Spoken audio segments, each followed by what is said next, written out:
आपण ऐकत आहात VAG मराठी स्टोरीज आणि मी सादर करते आहे मिसमॅच लव या कथेचा पुढचा भाग सुरू करण्याआधी प्लीज माझ्या चॅनलला सबस्क्राईब करून घ्या आणि आधीचे पाठ ऐकले असल्याची खात्री करून घ्या. चला सुरुवात करतीये मिसमॅच लव भाग 34. आज इनामदार व्हिलामध्ये पार्टीला जाण्यासाठी लगबग सुरू होती. सायंकाळचे 4:30 होत होते आणि प्रत्येक जण पार्टीला जाण्यासाठी आपापल्या रूममध्ये आवरत होते. इकडे गार्गी आणि कार्तिकनेही आवरायला सुरुवात केली होती. तिने सोफ्यावर तो रॉयल ब्लू गाऊन मोठ्या आवडीने काढून ठेवला होता. कार्तिकने एकवार त्या गाऊनकडे पाहिलं आणि त्याचं कपाळ आकुंचन पावलं. हा निळा गाऊन का काढलायस आज? तुला मी सांगितलं का हा घालायचा आहे म्हणून? कार्तिकने अत्यंत कोरड्या स्वरात गार्गीला विचारलं, जी आपले केस विंचरण्यात मग्न होती. त्याच्या त्या वाक्याने ती जागच्या जागी थबकली. तिने वैतागून कार्तिककडे वळून पाहिलं. म्हणजे मी काय घालायचं हे सुद्धा आता तूच ठरवणार आहेस? गार्गीचा आवाज आता चढला होता. हो, कारण पार्टी माझी आहे त्यामुळे मीच ठरवणार. इतर वेळची गोष्ट असती तर वेगळी होती, पण आज तू ग्रे कलरचाच गाऊन घालणार आहेस. Do you got it? Kartik वळला. त्याच्या डोळ्यात एक प्रकारची जिद्द होती. पण का? किती सुंदर आहे हा, आणि तूच तर घेतलायस तो. तुला एकदा सांगितलेलं कळतं ना? कार्तिक तिच्या जवळ आला. त्याच्या नजरेत एक वेगळीच जरब होती. आजच्या पार्टीसाठी तू तो ग्रे गाऊनच घालणार आहेस. तो जास्त सोबर आहे आणि तोच क्लासी वाटेल. जा, तयार हो आणि हो. एकही मिनिट उशीर झालेला चालणार नाही आहे मला, समजलं? कार्तिकने तिला जणू तंबी दिली. गार्गीने तो रॉयल ब्लू गाऊन जरा रागातच उचलला आणि बाजूला ठेवून दिला. तिने राखाडी रंगाचा गाऊन कार्तिककडे खाऊ का गिळू या नजरेने बघतच बाहेर काढला. तिला या कार्तिकच्या हुकुमशाहीचा प्रचंड राग येत होता. स्वतःला काय समजतो काय माहीत, हिटलर कुठला. ओठांचा कोपरा उडवत ती सरळ बाथरूममध्ये शिरली. काही क्षणात गार्गी बाथरूममधून बाहेर आली तेव्हा तो स्लेट ग्रे रंगाचा बोटनेक गाऊन तिच्यावर अक्षरशः खुलून दिसत होता. पारदर्शक जाळीच्या बाह्यांवरील नाजूक 3D फुलांचं नक्षीकाम आणि कमरेपासून खाली उतरणारा तो प्रचंड जाळीदार घेर तिला एखाद्या राजकन्येसारखं रूप देत होता. तिने आपले लांबसडक केस मोकळे सोडले होते, जे तिच्या खांद्यावर आणि पाठीवर विखुरले गेले होते. ती बाहेर आली, पण कार्तिककडे पाहत तिथेच घुटमळली आणि विचित्र हसत राहिली होती. कार्तिकचं लक्ष शर्टचं बटन्स लावताना नेमकंच तिच्याकडे गेलं. त्याला समजेना ती अशी पाहत का होती. तिला पाहून तोही ओशाळला. काय आवरणार आहेस का आता? का अशीच हसत बसणार आहेस? म्हणत तो तिला पाठ करून वळला. तू प्लीज बाहेर जाशील का? गार्गीने विचारलं. नाही जाणार, मला अजून आवरायचंय, आणि कृपा करून तू सुद्धा पटकन आवर. तो तिच्याकडे न बघताच म्हणाला. त्याला समजलंच नव्हतं तिला नेमका काय प्रॉब्लेम आहे. गार्गीची खरी अडचण पाठीमागे होती. तिने डोक्यावर हात मारला, कारण तिची पाठीमागची झीप आता लागतच नव्हती. आता काय करायचं? तिला चांगलाच प्रश्न पडलेला. त्याला मदत मागू शकत नव्हती, नाही मागणार होती. त्यात त्याच्यासमोर ती झीप लावायची याचंही तिला टेन्शन येत होतं. तिची मोठीच तारांबळ उडाली होती. एवढ्यात कार्तिकचा मोबाईल वाजला आणि तो मोबाईल घेऊन त्यावर बोलत गॅलरीमध्ये निघून गेला. तेव्हा तिने सुस्कारा सोडला आणि पुन्हा ती झीप लावण्यासाठी झटापटी करू लागली. केसांच्या आड दडलेली ती बारीक हिडन झीप लावताना गार्गीची मोठी ओढाताण होत होती. कारण कळत नव्हतं ती नेमकी कुठे अडकली होती. एवढ्यात कार्तिक फोन संपवून आत आला. तशी आरशासमोर ती झीप लावायचा प्रयत्न करणारी गार्गी एकदम पाठमोरी झाली. तुझं अजून आवरलं नाहीये? अगं काय करत काय आहेस? कार्तिकने विचारलं. हो, आवरते आहे. तोंड बारीक करून ती झीपकडे हात नेत होती. कार्तिकने मग त्याचं लक्ष वळवलं. त्याचा शर्ट इन केला आणि टायची गाठी तंतोतंत मारली. कार्तिकचं आता बऱ्यापैकी आवरून झालेलं. बस परफ्यूम मारायचा आणि केस नीट केले की झालं. या विचारातच त्याचं लक्ष आता पुन्हा गार्गीकडे गेलं, जी आरशात पाठीमागे बघून ती चेन लावायचा प्रयत्न करत होती आणि ती तिला वर खेचताही येत नव्हती. हे सगळं पाहून क्षणभर तो तिला पाठ करून वळला. काय माहीत काय झालेलं. त्या क्षणाला त्याचं हृदय उगाच जोराने धडधडलं. बोट थरथरत कपाळ रगडायला गेली होती आणि तिला मदतीची गरज आहे हे त्याला कळलं. पण जायचं कसं या विचाराने त्याचा श्वास उगाचच जडावला. पण मग उशीर होईल पाहून त्याने थोडा विचार केला आणि दीर्घ श्वास घेत वळला आणि काहीच न बोलता तिच्याकडे आला. तो तिच्याकडे असा अचानक आले पाहून ती दचकली आणि ताठ उभी राहिली. तिच्या चेहऱ्यावर आता घाबरट भाव होते. काय आहे तिने वैतागून विचारलं. पण त्याने काहीही उत्तर न देता सरळ तिला वळवलं आणि चेन वर ओढू लागला. घाबरून ताट उभ्या राहिलेल्या गार्गीच्या पाठीला जसा त्याच्या हाताचा स्पर्श झाला तशी ती थरथरली. श्वास रोखून तशीच उभी राहिली. कार्तिकने ती चैन जरा जोर लावून वर खाली करत पाहिली, कारण ती तिच्याच ड्रेसच्या कडेमध्ये थोडीशी अडकलेली. थोडी हालचाल करताच ती चैन लागली आणि तो क्षणार्धात बाजूला झाला. गार्गीने आता तिचा आवरण्याचा स्पीड वाढवला. तरीही मनाच्या कोपऱ्यात जी हलचल झालेली त्या क्षणभरात तिचं हृदय अजूनही धडधडत होतं. ती आरशासमोर भरभर तयार होत होती. तिने घातलेला तो राखाडी रंगाचा गाऊन तिच्या अंगावर इतका अचूक बसला होता की तिचं सौंदर्य त्यात अधिकच खुलून दिसत होतं. तिनं केस मोकळे सोडले होते आणि चेहऱ्यावर हलका मेकअप आणि डोळ्यात काजळ लावून होताच तिने लिपस्टिकचं झाकण उघडलं. ती आपल्या ओठांजवळ लावण्यासाठी पकडणार इतक्यात तिचं लक्ष समोरच्या आरशात गेलं. पाहते तर कार्तिक मागे उभा होता आणि त्याचे हात त्याच्या ब्लेझरच्या बटनांवर थबकले होते आणि तो आरशातून गार्गीकडेच पाहत होता. दोघांची नजरानजर होताच त्याने नजर चुकवली आणि सरळ तिला पाठ करून उभा राहिला. त्याच्या नजरेत असलेली ती वेगळीच अस्वस्थता गार्गीला न सांगताच जाणवली आणि तिला प्रचंड ओशाळल्यासारखं झालं. तू तुझं आधी आवरून घे, मग मी माझं आवरते. गार्गीने लिपस्टिकचं झाकण लावलं आणि सरळ सोफ्यावर जाऊन बसत अस्वस्थपणे म्हणाली. कार्तिक भानावर आला. त्याने घाईघाईत आपला गळा साफ केला आणि पटकन आरशासमोर गेला. टाय नीट करत त्याने भरपूर परफ्यूम मारला आणि केस नीट सेट केले.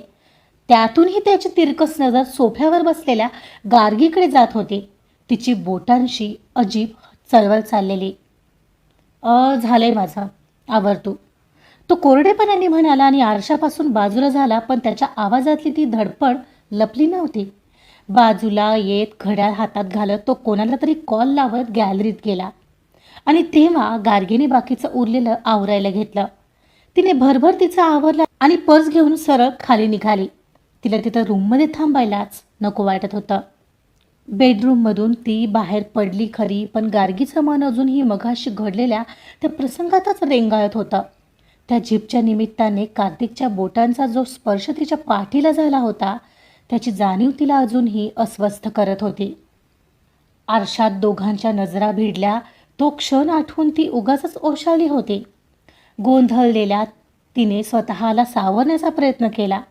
हा असा काय वागला आणि असा पाहत का होता? स्वतःच्या अटींचा विसर पडलाय की काय याला? हो, पण मला मात्र माझ्या अटी चांगल्याच लक्षात आहेत. So I don't care. स्वतःला समजावत तिला एकदम आठवलं क्षितीचं आवरले का ते पाहावं, कारण तीच एकमेव होती आता जिच्यासोबत छान बॉन्डिंग वाटत होतं. ती जागेवर थबकलेली. पटकन पाठीमागे वळली आणि कॉरिडॉरमधून घाईघाईने क्षितीच्या रूमकडे निघाली. पण तिच्या नेहमीच्या अवखळ स्वभावाप्रमाणे धावतच पुढे निघालेली गार्गी रूममधून बाहेर पडणाऱ्या गायत्रीला जोरात धडकली. गार्गी, हे काय चाललंय? भान आहे का तुला काही? गायत्रीचा जरबयुक्त आवाज कॉरिडॉरमध्ये घुमला. तिने स्वतःला सावरलं आणि रागाने गार्गीकडे पाहिलं. सॉरी मॉम, मी इथे क्षितीकडे चालले होते.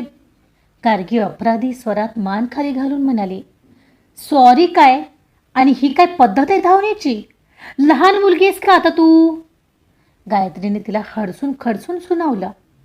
लक्षात ठेव, तू आता इनामदार घराण्याची सून आहेस. आज पार्टीला किती मोठे लोक येणार आहेत आणि तू अशी बावळटासारखी धावत राहिलीस तर आमची काय इज्जत राहील?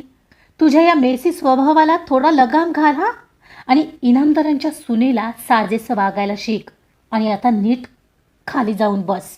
पण क्षिती, गार्गीने विचारलं तसं गायत्रीने शब्दांवर जोर देत तिला सांगितलं. क्षिती ऑलरेडी आवरून खाली गेली आहे. आणि मग हळूच तिच्या जवळ येत तिला म्हणू लागली, पण मला एक कळत नाही, सारखी क्षिती क्षिती काय करते आहेस? तुझ्या लक्षात तर आहे ना, हे लग्न फक्त एक नाटक आहे. कारण कार्तिक तुला कधीच बायको म्हणून स्वीकारणार नाही, हे कायमचं ध्यानात ठेव. गायत्रीच्या त्या कडक बोलण्याने गार्गीचा चेहरा पूर्णपणे उतरला. तरीही ती चेहऱ्यावर टशनवाला स्माईल आणत गायत्रीच्या डोळ्यात डोळे घालून म्हणाली, आणि तुमच्या माहितीसाठी मला काही हौस नाही तुमच्या हिटलर मुलाची बायको होण्याची. I am so much happy in my life. म्हणून ती सरळ खाली निघून गेली. गायत्रीचा चेहरा रागाने लाल झाला. तिच्या मुलाला गार्गी हिटलर जे म्हणाली होती. खूप तोंड चालतं या मुलीचं. लायकीच काय आहे तिची? एक दिवस असं सरळ करेन ना की बस. म्हणत तीही चरफडतच खाली हॉलमध्ये आली. कार्तिक काहीच वेळात कारमध्ये येऊन बसला जिथे गार्गी आधीच येऊन बसली होती. शंकर, गाडी हॉटेल द ग्रँड इम्पेरियलला घे.